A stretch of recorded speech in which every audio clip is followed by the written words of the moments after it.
set up here in a minute. Change the go live function on me here, so I went live before I thought I was going to. So I'm here. We're just gonna roll with it.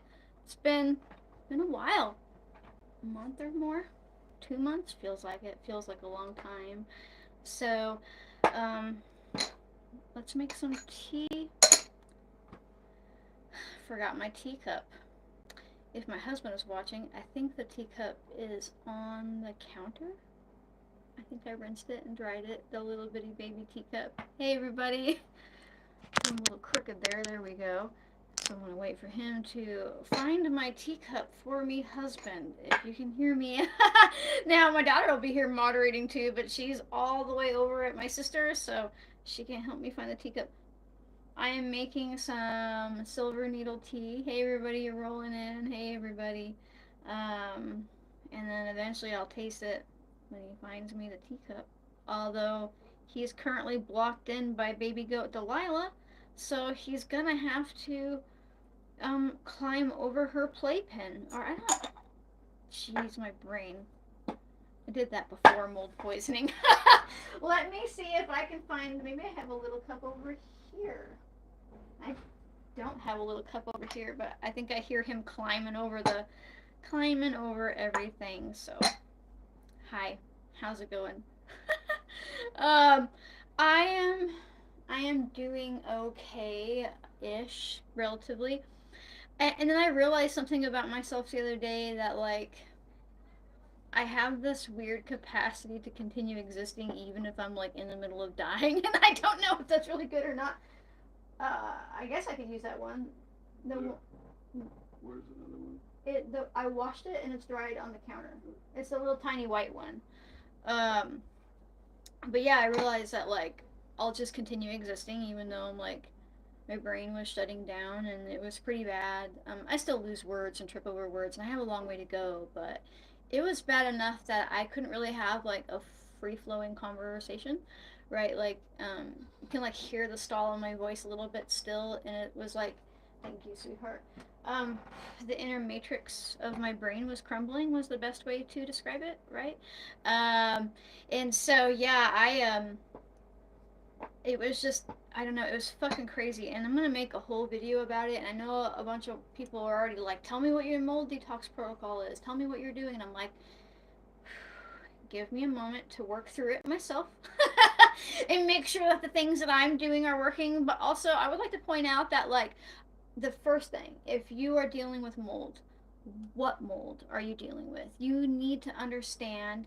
I just realized I did something wrong here. You need to understand that not all mold is the same, and like I really hate the here, come with me while I fix something. I really oh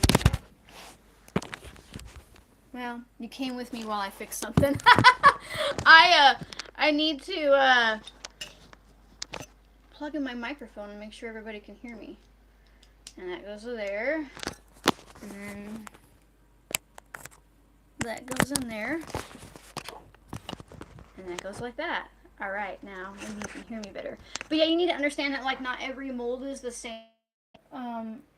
Most mold protocols are geared towards like black mold, right? And they're not all the same, and so it's like you have to learn what exact mold toxin you're working with, learn which ways that it's impacting like your neural pathways and your other pathways in your body, see what vitamins and things it has depleted, and then start there.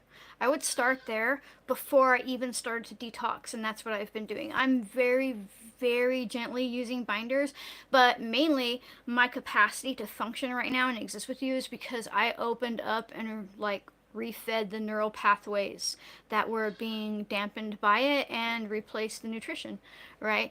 But yeah, anyhow, so for those of you that are new to my Q&A, I have my tea first, jabber, and then we jump into the Q&A. And this is a test. This is a test for my brain. It's more so a test of how I feel afterwards, but there's also like this fine line between like resting and rotting, right? Like, it's really easy that we're like, oh, I'm sick, I have to rest, I have to rest, I have to rest, I have to rest. But eventually, you either start losing some sort of cognition or muscle mass, or so there's like this fine line that I'm trying to find, and I feel like I need to keep my neural pathways open of the way I function, right? But also not push myself to death. So I'm making a video here and there, and I thought today I'd try the Q&A and to see how how much this impacts me afterwards, like how I feel afterwards. I will say that I am feeling a lot better, not just mentally, but like energy wise. And so I feel like I'm on the right track. I do. But it's going to be a minute. And I promise, once I come out the other side, once I come out the other side and I've actually like redone the mycotoxin test and I see that my levels are now like low to non existent, then I'll tell you what I did. And it will be for the specific mold that I was exposed to, which wasn't actually. Everyone's like, it's black mold, it's black mold. Turns out, no, my home isn't contaminated at all. It's potulin, DON, and aflatoxin G1, and all of those, every one of those, are highly specific to food. The potulin is from apple and apple products. It can grow on other fruit, but it's really bad on apples, especially organic apples, which I was eating a lot of. And the DON is really, and the aflatoxin G1, it's all grain products. And so, it's just been pretty rough. Are you out there with the baby goat husband? Because she is screaming her head off, and that is hyper distracting me. Because everything in me wants to run and make sure she's okay. Pull her into the bedroom with you. Yeah, see, he came back to get her, I could tell, because she stopped screaming. She is baby, and, or maybe not, and we are her herd, so she freaks out. And I forgot a timer. I'm not on it. So, 7, 8, 9, I know numbers. When that hits 9 up there, it'll be ready. I forgot my little timer. I haven't been back here for a minute, so everything is back there. I took the mycotoxin panel from Vibrant Wellness. It's spendy, but I have ran so many tests on myself, and I wasn't, like, everything that I could think of. I'm talking, I racked up some bills. Well, I mean, it was expensive, right, to run these tests on myself, and my home tested negative for mold, so I just didn't think it was mold, right? I eat organic, I eat whole foods, I don't eat processed foods, I don't eat any of that stuff, and so finally I'm like, fuck it. I'm gonna throw in for this insanely expensive mold test. It's like $500, right? And it was crazy when it came back. It shocked me. It shocked me because I did not expect there to be mold that was of like food variety, right? Like poisoning from the food I was eating, right? And so it's just I don't know. It's just interesting. And yeah, everyone's saying like check out the book by Leon Chateau. I don't know to say it right. Self Heal by Design by Barbara O'Neill.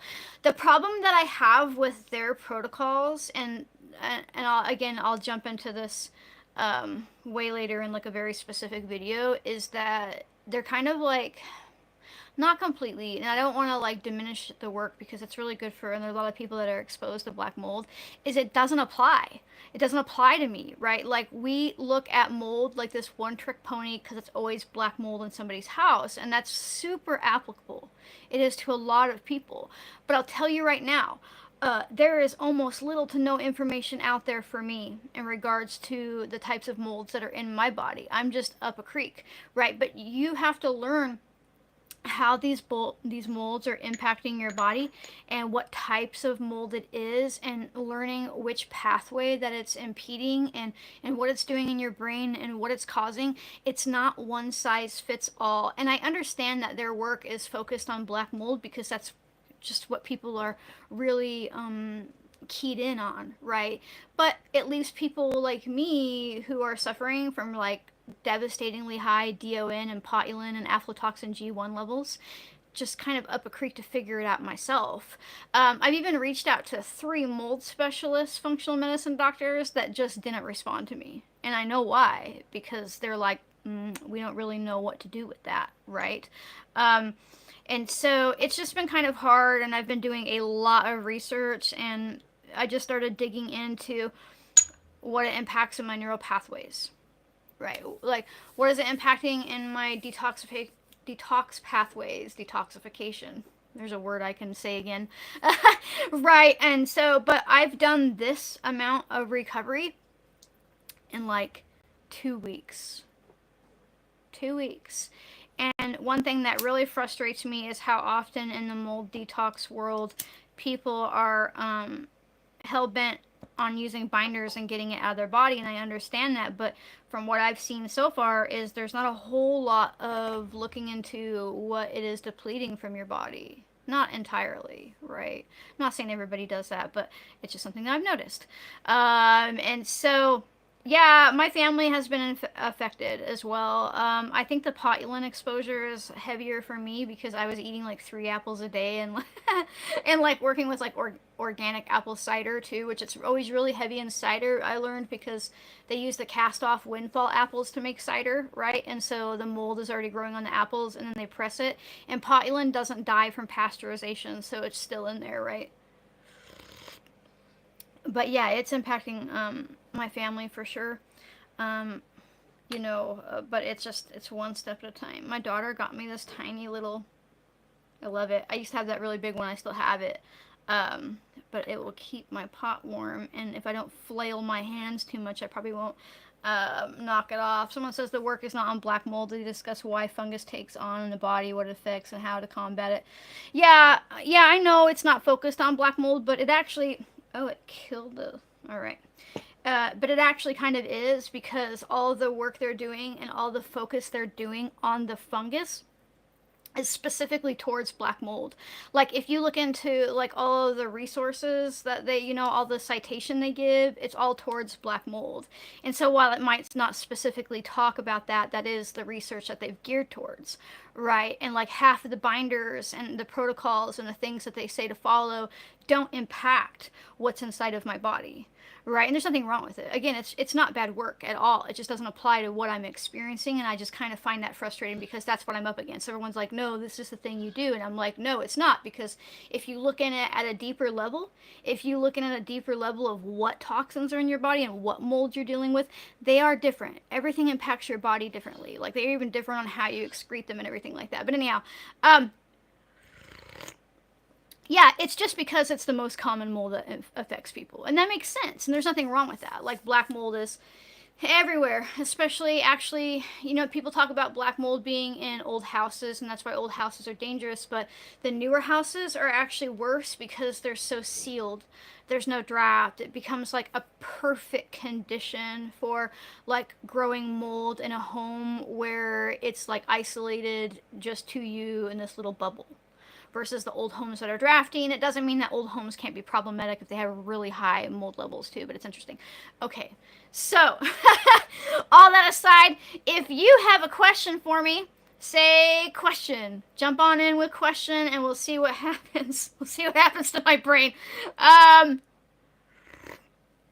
would you treat fungal skin infections in humans and dogs?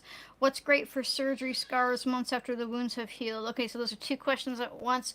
I really like calendula infused castor oil or calendula infused avocado oil. Calendula is really amazing at breaking down scar tissue and healing scars, but it takes time. You can't do this and then put it on there for a week and be like, I haven't seen nothing happen.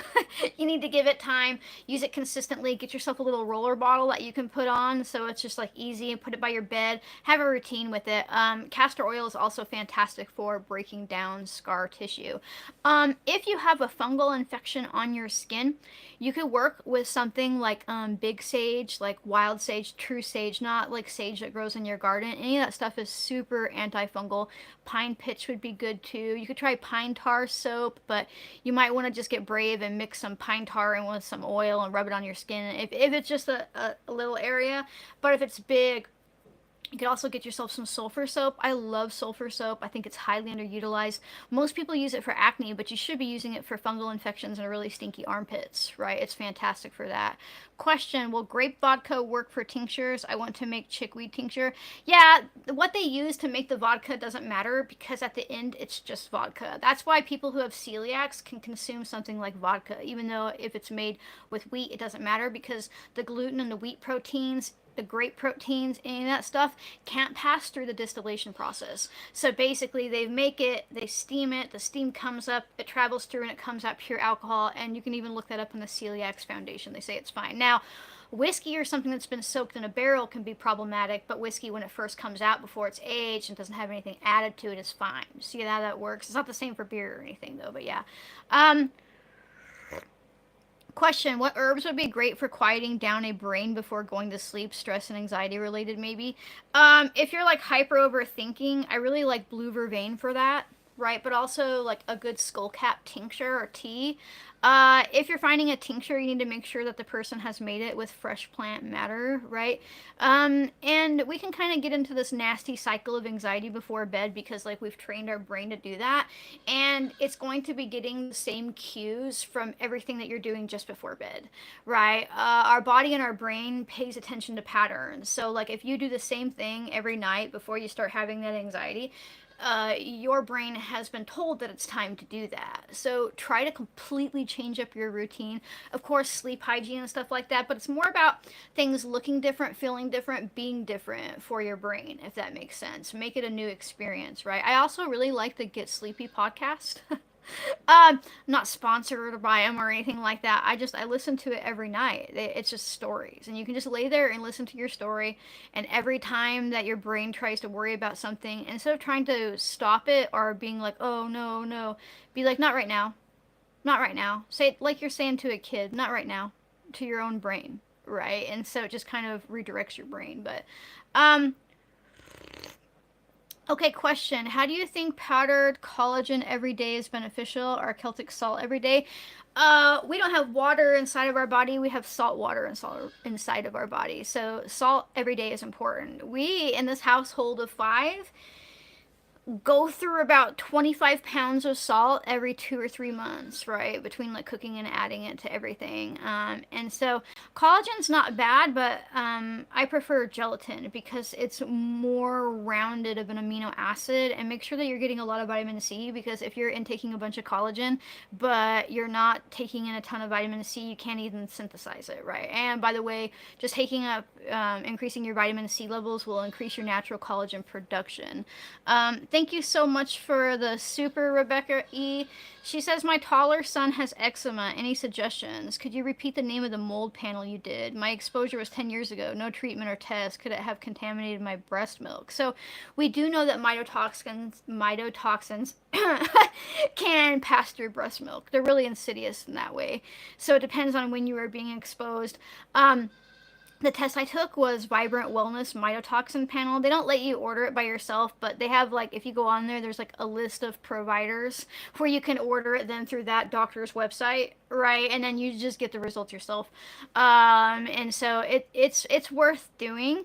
If he's dealing with eczema, I would also like look at getting all like the rancid seed oils out of his diet.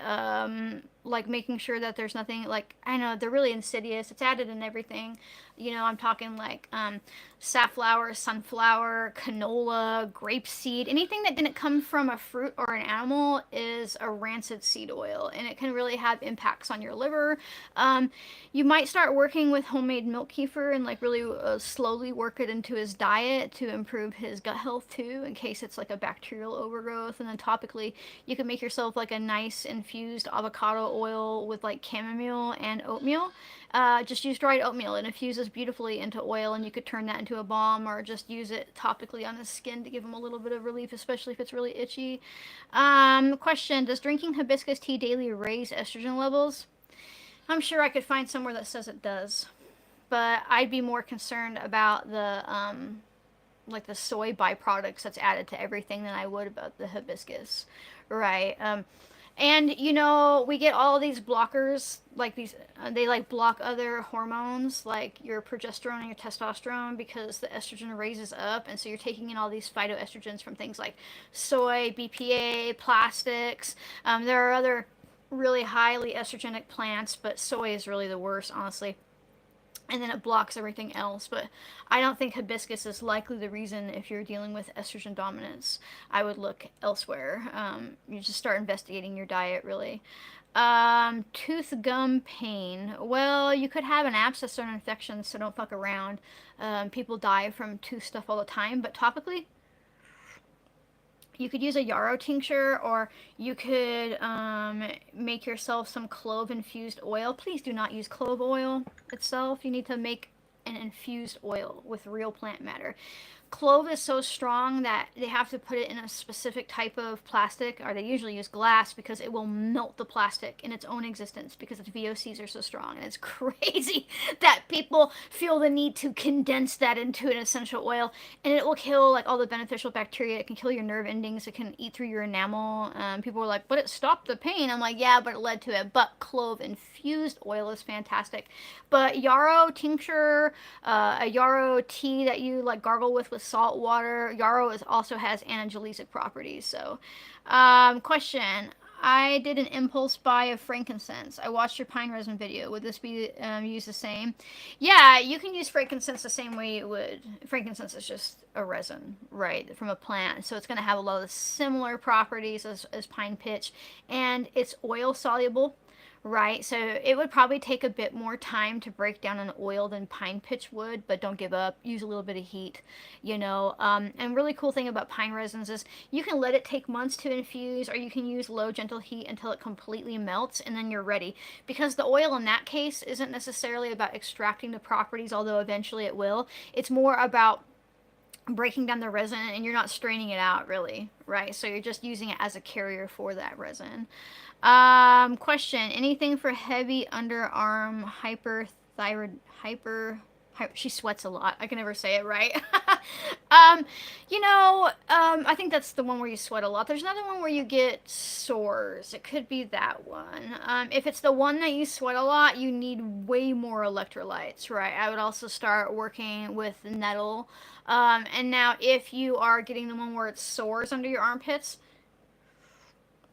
I would find a good black salve that doesn't, hear me out, that doesn't have bloodroot in it, because you're not trying to eat away at this, but you're trying to open up those pores, right? You're trying to stop those sores from forming, and black salve is just charcoal, really, with other herbs infused into it, and it's pretty good for drawing things out. Question. I read an article saying that nettle has the ability to raise white blood cells. Would it increase them permanently? I like to keep my white blood cells on the low end if I can help it. Well, nettle's only raising white blood cells because it's full of nutrition. Right, and it's got iron in it, although it's not necessarily bioavailable because it's not heme iron. Um, but it wouldn't likely raise it permanently. Right, it's not like a permanent fix. It's just what happens when people start remineralizing their bodies. Um, okay, question. Does label my complete lost that.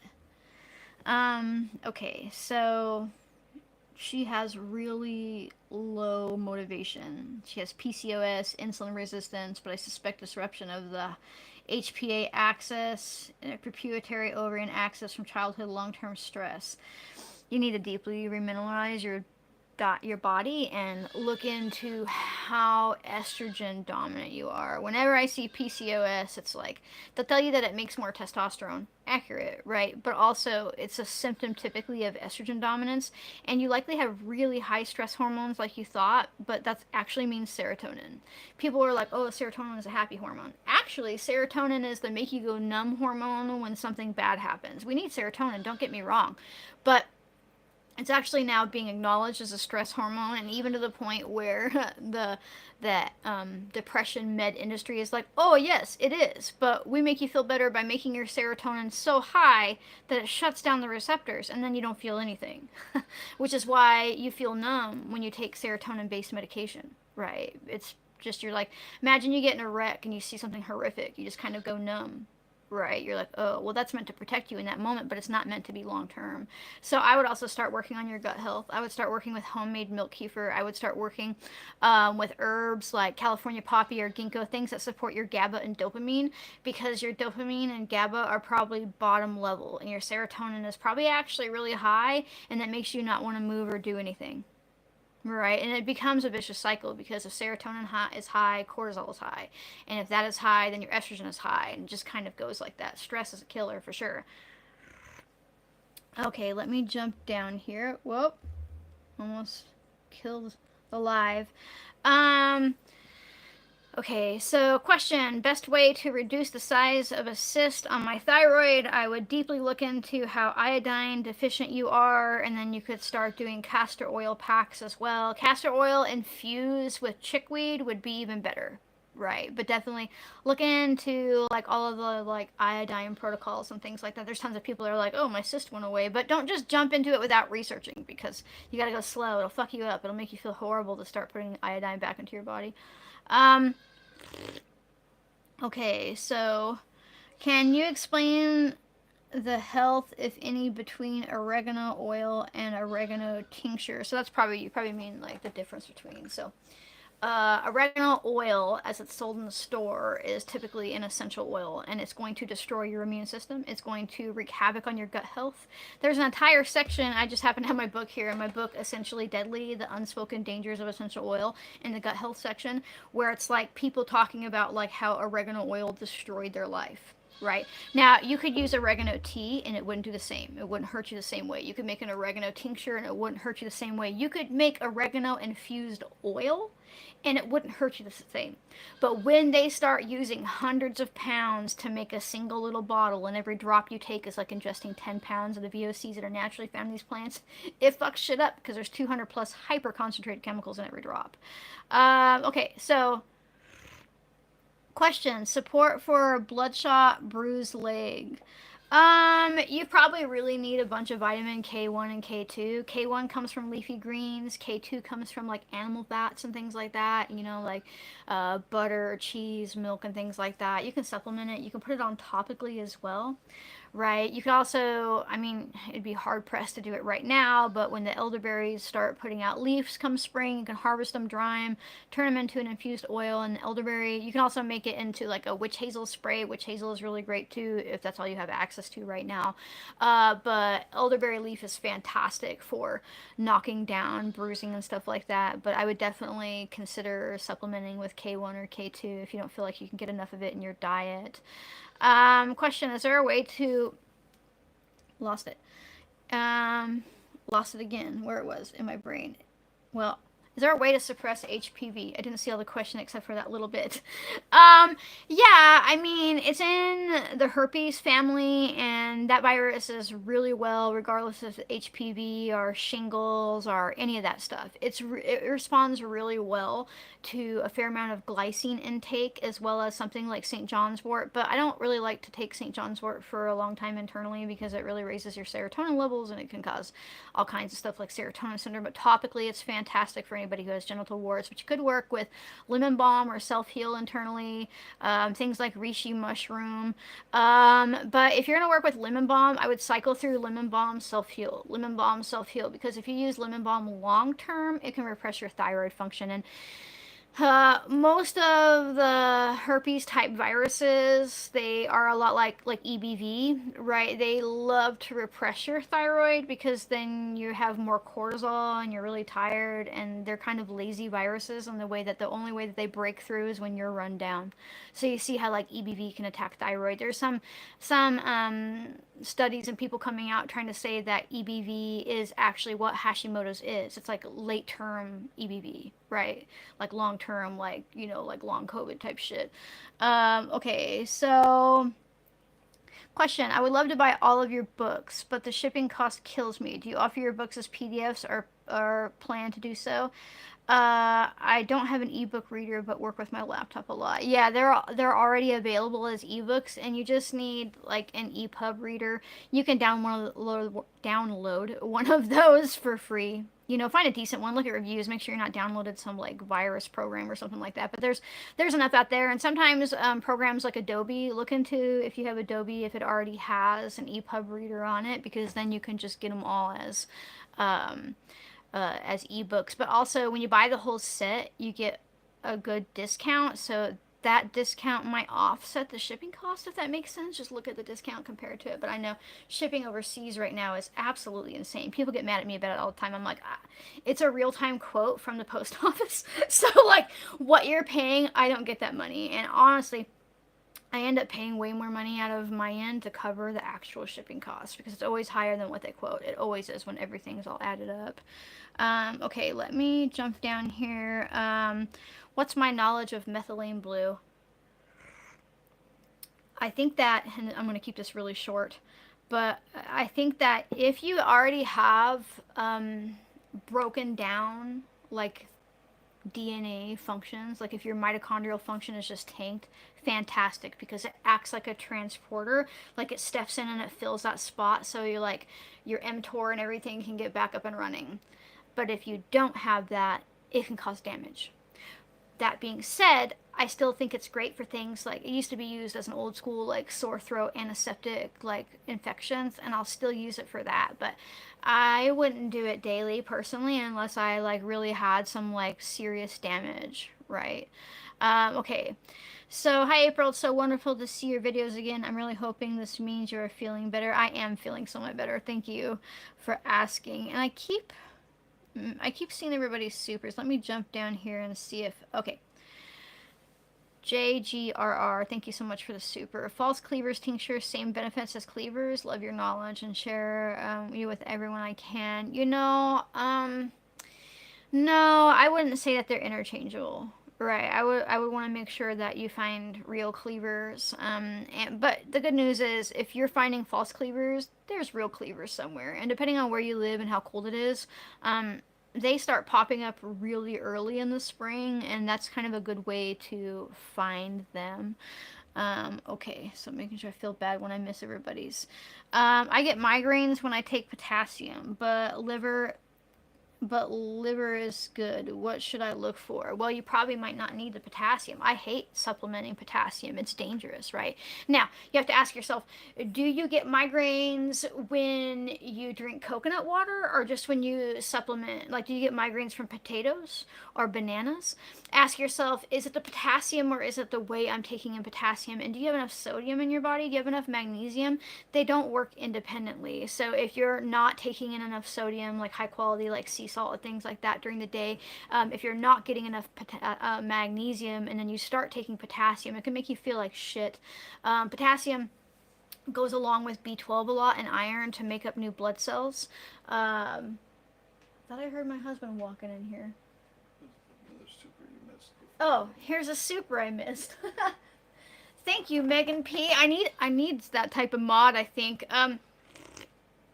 Thank you, Megan P, for the super. It says, welcome back. Question, mold in Phoenix. Is it too dry here to need to be concerned? You know, a lot of people end up moving to the desert, like the deep desert, like in Arizona, to get away from mold. So while I think it is pretty dry there, because mold really wants 40% plus humidity, I don't think it necessarily means that you're completely immune to it if you happen to have like a water bust, right? Or if you're constantly running your like a swamp cooler and there's no humidifier or like dehumidifier happening, it's a possibility. But a lot of people do end up moving there to get away from the possibility of mold. And it probably depends on, you know, what part of the desert you're in. You know, a lot of people, when they think of like Arizona or, you know, New Mexico or Nevada, they just think of like the wasteland that is death and dying. But you know, if you live there, you can go up into a mountain range and it's a lot different. So it just depends. I mean, if you're in Phoenix, it's pretty hot and dry most of the time. So, you know, but also, like I'm working through now, I live in high mountain desert. That means it's really, really, really crazy hot in the summertime. Like we can hit 120 easy here. But then it's super cold, usually, not this year, but it's super cold in the wintertime and, you know, humid and things like that because of all the water. But but it doesn't mean that like you can't have exposure to mold from foods you're eating, right? And that's obviously what I'm learning, right? Okay, so question, do you know anything about let's see, do you know anything about anti-kel antigen, a protein in the blood? I have it and I'm not sure what it is. I googled it and I'm still confused. That's a deep dive one. I could probably deep dive into it. There's a resource on, now fucking hear me out before you freak out. There's a resource on ChatGPT. If you go to, like, not ChatGPT itself, but go into there and then it'll let you search GPTs that people have created. There's this one called SciSpace, SCI Space. And it is really amazing because the creator of this one has connected basically this chat GPT bot to PubMed, Science Direct, NCIB, all that stuff, all the medical journals, and it's allowed to search it. So you can go in there and ask it about that particular antigen or anything you're dealing with and ask it to pull up like verified studies and then help you interpret it. It has been really fun for me because I'm a person who lives and breathes studies and stuff like that, and it really helps me find a bunch of stuff that I might have missed otherwise. And of course, verify what you're reading. I ask it probably about every time I'm researching. I'm like, did you make any of this up? And it's like, no, here are the resources, and then I can click and I can actually go to that study. So that is definitely something that people could check out. What symptoms am I having from my mold exposure? So it was really pretty bad. I started having like basically like mast cell histamine reactions, which is common for basically across the board about molds. But then I started having like severe cognitive decline. My daughter's here. I believe she can tell you that I like if I ate the wrong type of cheese, I would like not be able to say words. I wouldn't be able to talk, and I'm like, oh, it's all histamine stuff. But it was actually just because the mold was breaking down my ability to process out the histamines, right? But I started having basically Alzheimer's, where I couldn't remember what I was saying in the middle of saying it. And I don't mean like I lost my train of thought. I mean like I didn't remember words. I couldn't recall words. I definitely couldn't talk like this. I started really, really, really, really struggling to remember what I was doing at any given time. I forgetting people's names that I live with. It was downhill. It was really fast. I also felt like I was dying. I was so fucking tired. It was absolutely insane. But yeah, somebody says vitamin A and vitamin D are good for depression. Please don't just take vitamin A without testing your levels. People need retinol, which is different than beta carotene, but if you take that without knowing if you're high or low in it, you can cause toxicity. Right. And vitamin D is a hormone, not a vitamin. you know, but yeah, I see people say that stuff all the time, and it can be helpful, but like get your levels checked first. Um, Question: can you give insight on how you do your research on plant compounds and what's good for what? I would love to know as much as you do. I'm going to do a plug. Give me a second here. So, this is my second book series, and it's called Common Herbs for Common People. And it goes over 24 different herbs. But the main thing that I'm talking to you about this is because I teach you how to understand and break down the compounds in these plants, right?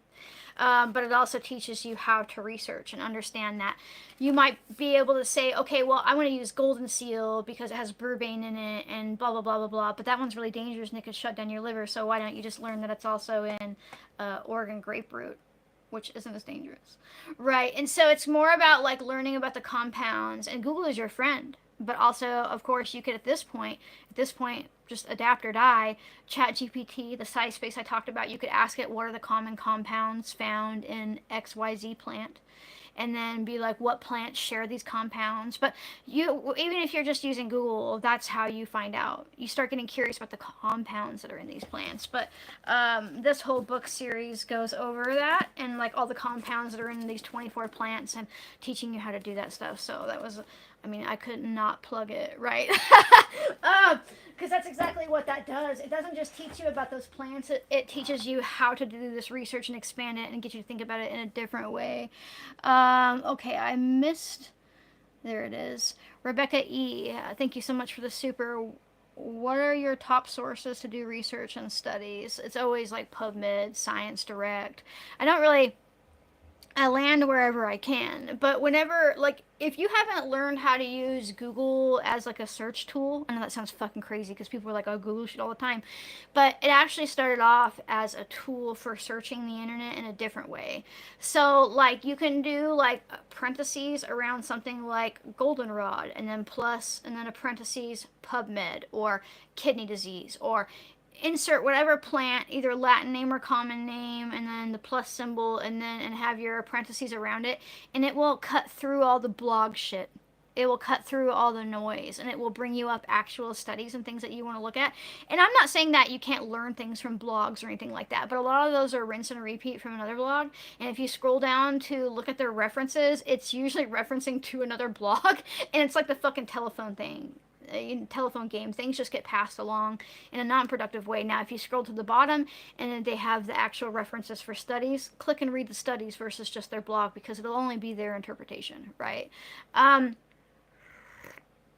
Question for oil infusions: how do you know what should be put in cool, dark places versus dark and warm? I have been using seed heating mats as you recommended, but unsure if it's okay to use for all oils. It's not about the plant, it's about how the plant is existing. If the plant matter is dry, you need warm and dark long term. If the plant is moist, if you're still like using damp plant matter, something like St. John's wort, because you need to kind of use that one when the blooms are still relatively fresh, you want to use like a short infusion time and cool and dark, right? But honestly, I know people will want to fight me over it, but long-term infusions of dried plant matter, when it doesn't matter that they're dried, right? If there's not a specific compound that dissipates when it's dried, like St. John's wort would be, they are always stronger and better than short-term fresh, right? And I go over that in this first. No, that's the other one. Where is it, April? It is my first set of books. This is Common Ways for Common People. It goes over all this stuff, but this one is my herbal infused oils, and I go over that like very easy to understand, but like I deep dive and I like challenge all that stuff where people are like, you need to use it fresh, or you need to cover it in like alcohol before you make it, and like why all that shit is just speculation, right? And so yeah, I've got some books. I don't talk about them as much as I should, but this is my first two. And this is all about like learning about herbs and like learning the methods of it. And then I've got like my Dangers on Essential Oil book, and things like that. So hopefully, as my brain continues to heal, I'll be able to jump back into the books that I've also been working on, like my IMO protocol. I need to work back into that, and I have some other herb books that I want to come out. What would you recommend for public school teachers to take care of their health, being exposed to so many different children each day? Work on your gut health, right? So milk kefir, milk kefir, milk kefir, homemade. The stuff from the store is fake, has nasty stuff in it, and it's not real. You need to be making your own. And even if you're lactose or casein intolerant, the milk kefir eats the lactose and breaks down the casein so it's digestible. So most people, you have to start slow though, right? Don't just fucking pound a quart and then be like, I died, right? That would suck. But basically, make your own immune system with bacteria, right? I need to make a video about it somehow, tactfully. The same people who took the poke to be able to keep their job or things like that, it decimates your immune system. And you can create your own immune system by eating fermented foods and milk kefir, water kefir, things like that, right? It's pretty crazy stuff. Question: what's your typical protocol at the first sign of a cold, flu? Medication, herbs, etc. I don't really attack my body when it happens, right? I kind of just like, I support myself. Like I like to calm my nervous system down. You could start working depending on what the symptoms are. Like if you're feeling nauseated, if it's like the stomach type flu, you might work with lemon balm and things like that. But you know, your immune system is a muscle, and if you don't use it, you lose it. And so, you know, be prepared for the worst, but like don't assume that your body is like completely incapable unless you've done something to like severely impact your immune system, right? But I also really like things like thyme if it's in the chest, like thyme tea and things like that. Keeping things on hand for a sore throat, like sage tincture, yarrow, things like that. Okay, let me jump down. I see all these supers going past. Okay, what would I recommend for severe fibro pain? Have you tried LDN yet? Right, and I know a lot of people in the fibro community have success with that. And if you haven't tried low dose naltrexone, I would definitely give it a try. I'm also seeing people talk about like low dose nicotine patches are helping, right? Of course, you know, you could use stuff topically like cayenne salve or things like that, and it might give you some relief. But usually it's more about like fixing whatever pathway is broken. Also making sure that you're getting your thiamine levels tested. I've seen a lot of people be like, oh, I thought I had fibro when I was diagnosed with fibro, but I actually had a severe B1 deficiency, right? And looking for like the underlying causes. But even like testing yourself or your home for mold, like I feel like fibro can be caused by a lot of things, and it kind of like reminds me of like when people are told they have IBS. It's just a blanket diagnosis for a certain way your body's acting, and they just say it because they can't really pinpoint the cause, if that makes sense. Let me scroll up here because I missed this one. Thank you so much for the super. Oh, where'd you go? I saw it and now it's gone. There it is. Thank you much for the super sugar pan bakery. What's good for dry skin? My hands are so rough and peel. What's natural remedies can I use? Anything that's like deeply full of tallow. You could just buy yourself some tallow and like whip it up with a little bit of like melt it down, add like a little bit of castor oil to it, a little bit of avocado oil, and castor oil goes a long way. You only need a little bit, and then put it in your blender. And as it's drying, as it's cooling, whip it constantly. It'll turn into like a balm for your hands. But also look into your omega levels. Are you drinking enough water? What are your hormones doing?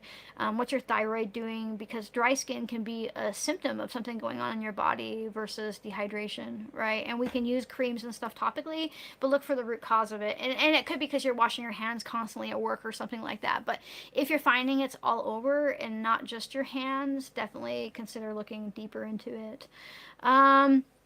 Question: is there a way to reduce cortisol, help the automatic nervous system? The moment I wake up, I'm already sweating, heart racing, shaky hands. So if I had to guess, if I had to guess, you are probably really under eating carbohydrates to a degree. Let me say why my brain got to there. So, when you eat carbohydrates throughout the day, your body turns glucose into glycogen and stores it in your liver. Very simplistic way to say it, but that's what happens. And then it's storing it up all day in preparation for your 8-hour fast when you sleep. Around 3 a.m., if you haven't eaten enough, and when people are like, oh, I always wake up at 3 a.m. no matter what, well, that's because that's about the time that your liver runs out of the glycogen that it was trying to store up when you weren't eating enough. And so what happens is your body's like, oh, fuck, we can't let your blood sugar drop. So we're going to spike cortisol, because what cortisol does, beyond a stress hormone, is it starts eating away at your muscles to rob glucose from your body. That way it can keep your blood sugar stable. But cortisol is also stress. So if you are already waking up into anxiety, even if you're not waking up at 3 a.m., maybe you have high melatonin production or you're taking something for it and you're sleeping through the night, but if you're already waking up into anxiety, that tells me that your liver a long time ago ran out of the fuel that it needed. Now, sometimes maybe we are eating enough carbohydrates, but our liver needs support and it's not storing it well, and you could work with things like roasted dandelion root, Oregon grape, milk thistle, but most women, especially like if they're conscious about being bigger in any way, are told, and everybody's told, that carbs are bad, carbs are the devil, you know, and they're like, oh, you should go keto or this or this or that. I'm like, well, you're still getting carbs, it's just that your cortisol is always high and it's eating it from your muscles. That's just the way that works, right? And it doesn't mean that I'm telling you to go eat sugar or candy bars or junk or soda. I'm talking like sweet potatoes and like squash and like well prepared grains or things like that. Like ice cream can be a superfood, a fucking superfood, if it's not like the hyper processed stuff from the store, right? Like, and this is something to consider looking into, because your nervous system can't do what it needs to do if it doesn't have carbohydrates and what it needs. And that's why like people get sleepy. They're like, oh, I eat carbs and it makes me fall asleep. Makes you fall asleep because your nervous system finally has what it needs and it feels like you can rest. And so that might not be the case for you, but that's the first thing that popped into my mind, especially if you're already waking up into anxiety. Okay, so let me jump way down. Someone listen to you just rattling off answers without any hesitation. Yeah, yeah, you know, the real test is my face hasn't gone super red. Now, that's something that I had noticed over the past, oh god, 2 or 3 months of doing these Q&As, is that it would really like flare up my histamine, right? And I wanted to see, I wanted to push my brain and see if I was still having the same reactions. Now, don't get me wrong, my body still has limitations. I still feel that my body temperature is higher right now, but my face hasn't gone super red, right? And that's a big deal. So, you know, it's I've come a long way, and it doesn't mean that I should push myself constantly to do it, right? But I don't know, I want to use my neural pathways. I don't want them to like slowly rot in the chair while I'm healing, if that makes sense. Is smoking herbs good for stress? I mean, it's probably not what I would do, like for consistent stress relief. Also, I don't like weed. I don't like marijuana. I don't smoke it. I think it has a time and place, but I think 90% of the time it's hyper abused. Do you know that like constant intake of smoking weed like lowers your cortisol levels on like a dangerous level? And now I know that that might sound good, but actually low cortisol is just as fucking deadly as high cortisol. Like you feel like shit, you have no motivation. It represses your hormones. It does all kinds of stuff to your neural pathways. It lessens blood flow. It I think that weed from back in the day probably didn't have these same impacts, but humans can't just have like some good old dad weed. Nobody gets like beasters anymore. It's all like 27% THC with all the CBD out of it because we just want to get higher and higher and higher, and I think it can be really fucking harmful. And I say that as a person that used to work in the industry. I used to work in the industry. It's what I did a long time ago. I was in the medical marijuana industry before Oregon even had recreational. California didn't even have recreational yet. Right, like that's how long I worked in it. And the thing that pissed me off, and I had over 40 patients, right, and I grew for all of them and all that type of stuff. Was in the industry for a really long time. The thing that pissed me off, and I'm only going off of like my own experience, but, and a lot of you will get mad at me for this, but it is what it is. Most of the people that I worked with would rather have their chronic condition and still be able to smoke shit tons of weed than do anything to make their health better. Like, if I told them that this change or this change to this or that, like, would make this condition go away, and it meant that they couldn't smoke weed 24/7, they would just choose to be sick. And that is what addiction is, right? Because we don't want to fucking think about stuff. We want to just be sedated all the time. And so while it's not addictive, like, let's say, alcohol or necessarily like opioids and things like that, it is definitely mentally addictive. And there is a huge withdrawal period afterwards, right? And so it's just something that I saw a lot of. And I actually got really fucking sick of it, right? Like, and it was just, I don't know, and people like, I've talked about this before, and I have like hate mail come to my inbox and being like, you're a fucking monster, it's the only way I can function. And I'm like, well, if it's really the only way you can function, but what else are you doing to manage your condition?